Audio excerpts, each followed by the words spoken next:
Reka nizere ko mumeze neza mwese muduteze amatwi kuri Breezy Empire. Mboneraho gushishikariza buri wese akanda subscribe kuko ari umwanya cyangwa se ari cyo gihe cyo kuzajya abona update searchinga cyangwa ngo agere kuri search ya searchinge.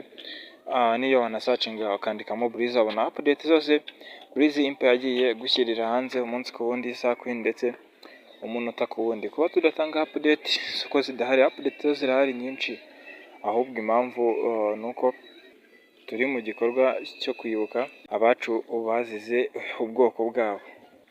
Ubwo duherukana nari ndimo mbabwira inkuru y'uwo bita Nsengiyumva Emmanuel cyangwa se Emmanuel Nsengiyumva, umuyobozi wa T8 cyangwa se manager wa T8 wagiye kwandikisha muri RDB ko yejejwe mu nzego z'umutekano, yafatiwe i Rusizi mu karere ka Rusizi ari kuri sitasiyo ya polisi yaho. Iyo akaba ariyo update nari mperutse kubahereza aka kanya. Rero nkambazane n'izindi update zo zirahari nyinshi cyane, ahubwo nuko impamvu zitari gutangwa cyangwa zitari gutangazwa n'ibikorwa cyangwa se ibihe turimo byo kwibuka abacu ubwoko bwabo. Ubwo nari ndimo nkubwira ko Nsengiyumva Emmanuel cyangwa se Emmanuel Nsengiyumva ari umuntu wagiye kwandikisha T8 company muri RDB, bityo yayandikishije avuga ko ari company izajya icuruza ibintu by'ingufu z'amashanyarazi.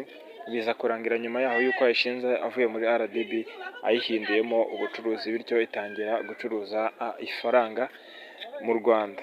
Nyuma y'uko Nsengiyumva Emmanuel cyangwa se Emmanuel Nsengiyumva abonye ko STT ifunze, yafunze we akimara kubona ko STT ifunze yahise afunga T8 kubw'ubwoba yari afite no gutitira, atitaye ko STT yafunze, ahubwo we yumvaga ko na T8 buriya abantu bagiye gushoramo. T8 rero akaba ari ubucuruzi umuntu yashoraga amafaranga, bityo akayavanaho mu gihe runaka, aho wasetingaga iminsi, yaba ari iminsi 5 guhera ku minsi 5, iminsi 10, ukwezi, amezi 6, umwaka cyangwa se amezi 3. Byaterwaga n'igihe wumvaga ko ushaka kuzajya uvaniramo ayawe hakiri kare. Hari abo iyo minsi yageraga bagahita bavanamo ayabo ntibazongere gushora, hari n'abo iminsi yageraga bagahita bavanamo ayabo, ariko nyuma y'uko bayabonye kuri balance bagahita bongera bakayashora bakayasubizamo. Bityo rero umuntu wese wari arahombye muri STT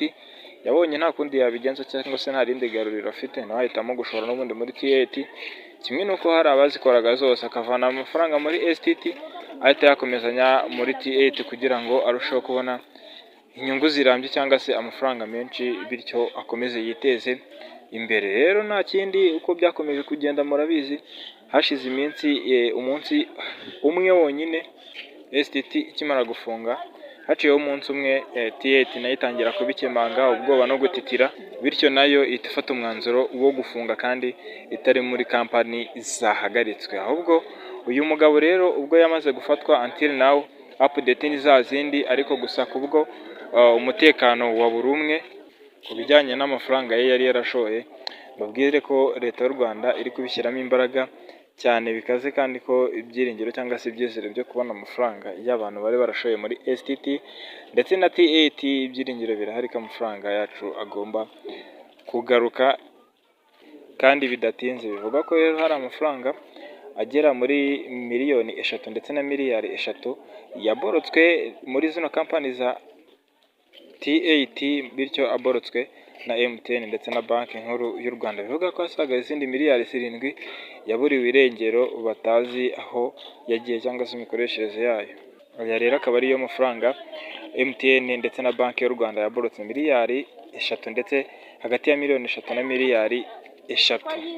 Izindi 7 zo zikaba zaraburiwe irengero nk'uko nari maze kubikubwira. Ni Breezy Empire ushishikariza mu munsi turakanda subscribe kuko ari bwo buryo bwonyine bwo kuzajya abona update bitamusabye kujya muri search.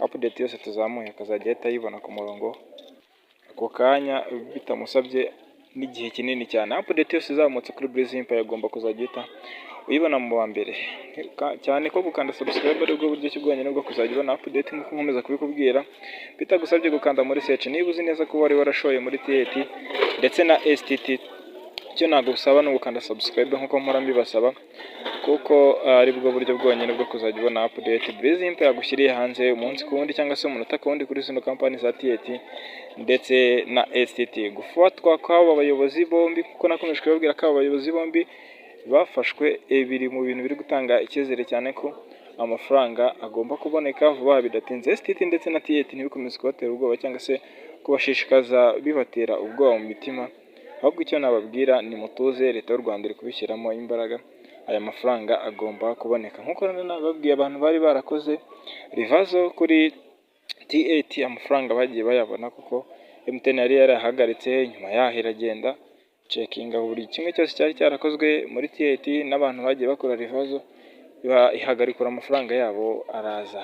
Twe abandi bakoze rivazo bitinze turategereje, kimwe nuko hari abandi bantu bari kujya kwiyandikisha bityo bakazajya muri MTN kureba uburyo ki ibintu bihagaze.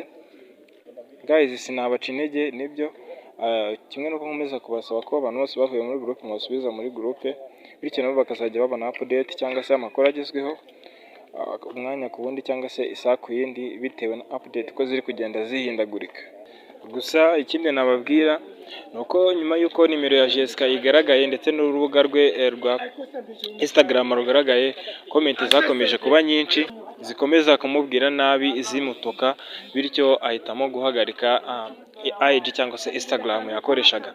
Nanone ku rubuga rwe rwa Telegram mbibutsa ko n'ubundi nyuma y'uko tumaze kubona ubutumwa bwe yagiye aduhereza kuri Telegram akanadufungurira komenti, abantu bagiye bamutuka, bityo kubera ubutumwa bubi bagiye bamuhereza, bityo nawe naho ahita bloka iyi account yiwe ya Telegram. Bivuga ko aka kanya nta kintu na kimwe arongera gutangaza nyuma y'uko uyu muyobozi mukuru w'ino company ya TET amaze gushyikirizwa inzego z'umutekano. Nk'uko nabibabwiye rero, dukomeza gushaka update ziriyo, dukomeza kubabwira inkuru naho n'ubundi wabwira undi muntu ntacyo wikanga. Update zo dukomeza kuzishaka, natwe ntabwo tuba dutoshe twicaye, dukomeza gushaka update uko bwije n'uko bukeye. Wowe wakanze subscribe, update ziraje zikugera hari nyinshi, dukomeza kubashakira inkuru uko bwije n'uko bukeye, uko ibintu biri kugenda bivugwa hirya no hino.